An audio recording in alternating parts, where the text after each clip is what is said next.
Nakapagluto na tayo ng beef, chicken, at saka pork broccoli. Ngayon ay subukan naman natin magluto ng with shrimp. Yes, shrimp and broccoli po to. So unang-una ay magisa lang muna tayo nitong bawang. At pagkatapos ay isunod na natin itong ating ginger. 1 tablespoon of grated ginger.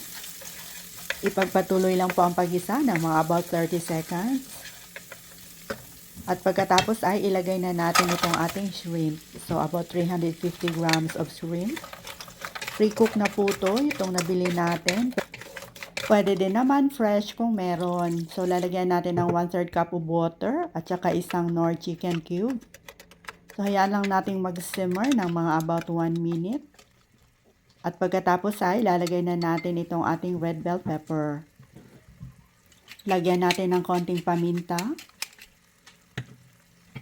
Kailangan hindi ma-overcook itong ating red bell pepper at pagkatapos ay timplahan natin ng soy sauce.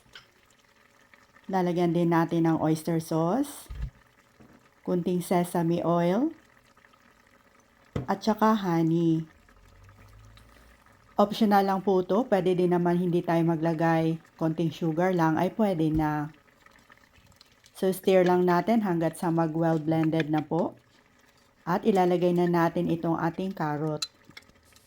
Pre-cook na po itong ating carrot at saka itong ating broccoli.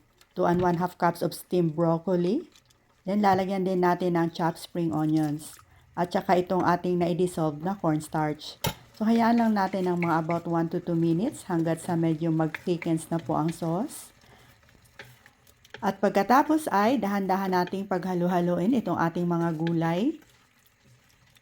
So, pwede yung timplahan ng asin kung kinakailangan at pag okay na, pwede na nating hanguin at iserve natin kaagad. So, itry nyo na din to mga mamshay, ay talagang napakasarap po.